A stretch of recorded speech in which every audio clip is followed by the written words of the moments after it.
नागपूर आणि भंडारा गोंदिया या दोन्ही स्थानिक स्वराज्य संस्था मतदारसंघाच्या विधान परिषद निवडणुकीत भाजपनं दणदणीत विजय मिळवत काँग्रेसला मोठा धक्का दिला आहे। नागपुरात भाजपचे डॉक्टर राजीव पोद्दार यांनी काँग्रेसचे उमेदवार अतुल लोंढे यांचा तब्बल 552 मतांनी पराभव केला, तर भंडारा गोंदिया विधान परिषद निवडणुकीत भाजप महायुतीचे उमेदवार अविनाश ब्राह्मणकर यांनी दणदणीत विजय मिळवला आहे।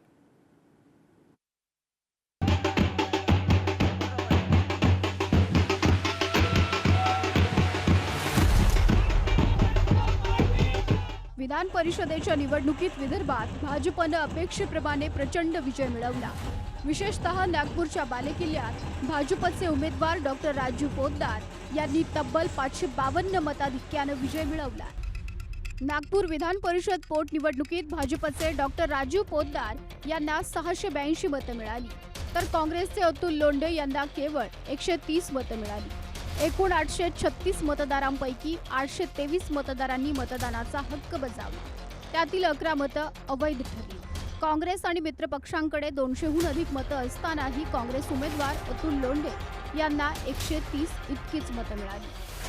महाविकास आघाडीतील मतांची झालेली मोठी फूट हे नागपूरमधील निकालाचं वैशिष्ट्य ठरलं। अपेक्षेपेक्षा निश्चितपणे जास्त मतं ही मला मिळालेली आहे आणि या सगळ्या नगरसेवकांनी ज्यांनी मला मतदान केलं त्या सगळ्यांना मी कोटी कोटी धन्यवाद देतो आणि येणाऱ्या काळामध्ये आम्ही चांगलं काम करू असा विश्वास देखील या प्रसंगी मी व्यक्त करतो। नागपुरातच त्यांचं हेडक्वार्टर आहे आणि नागपुरातच दीक्षाभूमी आहे, त्यामुळे नागपुरातच त्यांना काही करता आलं नाही, ही त्यांची हार आहे। कुणाला 5 लाख, कुणाला 10 लाख, बिचारे भाजपचे नगरसेवक इतके वर्ष काम करून त्यांना काहीच नाही भेटलं। निदान त्यांचं एवढं म्हणणं आहे की अतुल भाऊ उभं राहिल्यामुळे आम्हाला फिरायला तरी भेटलं, आम्हाला तुगासाठी विचारत नव्हते, थोडस आम्हाला विचारलं माणसांमंत्री 4-5 दिवस, 10 दिवस, 12 दिवस मिळाला। काही सगळे नेते माझ्यासोबत होते, माझ्या पक्षाचे, मला कोणाची काही तक्रार नाही आहे। तुम्ही आमच्यामध्ये भांडण लावण्याचा प्रयत्न करू नका, आम्ही सगळे ओके आहोत। नागपुरात विजयाची घोषणा होताच भाजप कार्यकर्त्यांनी जल्लोष साजरा केला।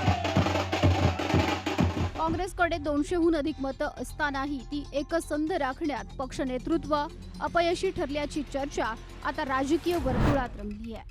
दुसरीकडे भंडारा गोंदिया विधान परिषद निवडणुकीत भाजप महायुतीचे उमेदवार अविनाश ब्राह्मणकर यांनी 152 मतांनी दणदणीत विजय मिळवत विरोधकांना मोठा धक्का दिला। निकाल जाहीर होताच अविनाश ब्राह्मणकर आणि आमदार परिणय फुके यांनी कार्यकर्त्यांसह विजय मिरवणूक काढली।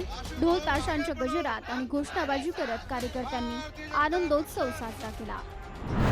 भंडारा गोंदिया विधान परिषद निवडणुकीत भाजपाचे उमेदवार अविनाश ब्राह्मणकर यांना 304 मतं मिळाली, तर काँग्रेस समर्थित अपक्ष उमेदवार नरेश ईश्वरकर यांना 152 मतं मिळाली। एकूण 457 मतांपैकी 1 मत अवैध ठरलं। यावेळी दोन्ही नेत्यांनी दंड थोपटत विरोधकांना पुन्हा एकदा राजकीय मैदानात धोबी पछाड दिल्याचा संदेश दिला। सर्वात आधी तर मी आमच्या महायुतीचे जितके वरिष्ठ नेते आहेत सगळ्यांचा मी आभार मानतो की त्यांनी माझ्यावरती विश्वास दाखवला। आमच्या सगळ्या नगरपंचायतचे जितके नगरसेवक आहेत, पंचायत समितीचे सभापती आहेत, जिल्हा परिषद भंडाऱ्याचे, जिल्हा परिषद गोंदियाचे, माझ्या सगळे सहकारी, या सगळ्यांनी माझ्यावरती जो विश्वास दाखवला त्या खऱ्या अर्थानं हा जो विजय आहे हा माझा या सर्व मित्रांना समर्पित आहे। विदर्भातील या विजयामुळे महायुतीची ताकद दिसलीच, पण त्यातही भाजपने मोठं यश मिळवल्याचं या निकालात दिसलं। भंडाऱ्याहून अक्षय खोब्रागडेसह जितेंद्र शिंगाडे, पुढारी न्यूज, नागपूर।